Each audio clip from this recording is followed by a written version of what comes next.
kelompok 8 kelas A Indralaya. Di sini kami akan membahas tentang biosintesis asam amino pada makhluk hidup. Sebelum itu, perkenalkan saya Siti Trinadia Agustina dengan ujung NIM 28 dan teman-teman saya.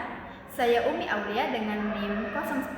Dan saya Tiara Putri Maharani dengan ujung NIM 09. Nah, sebelum kita membahas lebih lanjut, perlu diketahui dulu nih teman-teman bahwa dalam kehidupan sehari-hari kita itu mengonsumsi berbagai bahan makanan yang mengandung protein seperti telur, tempe, dan daging. Nah, protein tersebut tersusun dari unit dasar yang disebut dengan asam amino.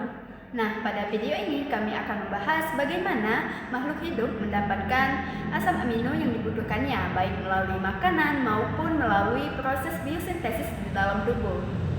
Untuk pembahasan lebih lanjut, jangan lupa tonton sampai akhir. Bye-bye!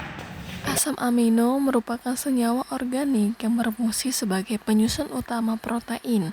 Protein memiliki peran penting dalam tubuh seperti sebagai enzim, hormon, antibodi, dan kelompok struktur sel.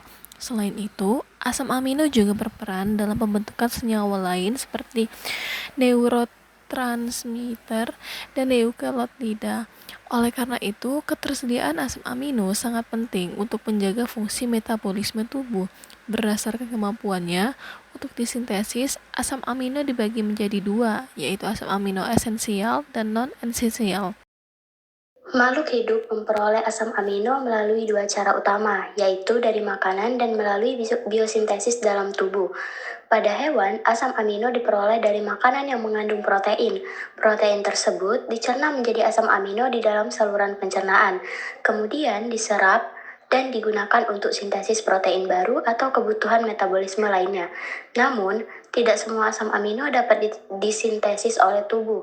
Asam amino yang tidak dapat disintesis disebut asam amino esensial dan harus diperoleh dari makanan, sedangkan asam amino non-esensial dapat disintesis di dalam tubuh. Biosintesis asam amino terjadi melalui jalur metabolisme dengan memanfaatkan senyawa antara seperti piruvat, oksaloasetat, dan alfa-ketoglutarat. Proses ini melibatkan reaksi transaminasi, yaitu pemindahan gugus amino dari satu senyawa ke senyawa lain, sehingga terbentuk asam amino baru. Pada tumbuhan dan mikroorganisme, semua asam amino dapat disintesis karena memiliki jalur metabolisme yang lengkap. Sedangkan pada hewan, kemampuan ini terbatas, sehingga sebagian asam amino harus diperoleh dari makanan. Keseimbangan asam amino dalam tubuh sangat penting untuk menjaga fungsi metabolisme. Jika asupan asam amino cukup, tubuh dapat melakukan sintesis protein secara optimal. Namun, jika terjadi kekurangan asam amino, terutama asam amino esensial, maka sintesis protein akan terganggu. Hal ini dapat menyebabkan gangguan pertumbuhan, penurunan massa otot, serta melemahnya sistem imun. Sebaliknya, jika asupan berlebih, asam amino akan dipecah dan digunakan sebagai sumber energi atau diubah menjadi senyawa lain.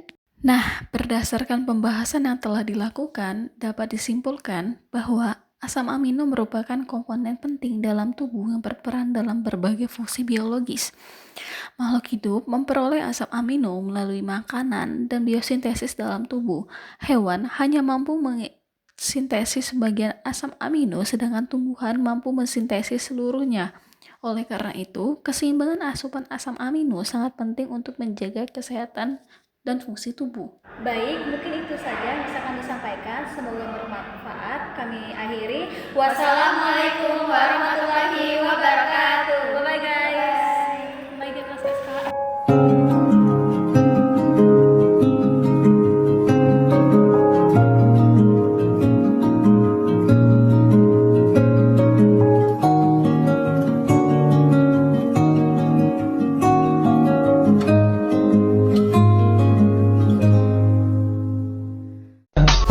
I just had to let you know you're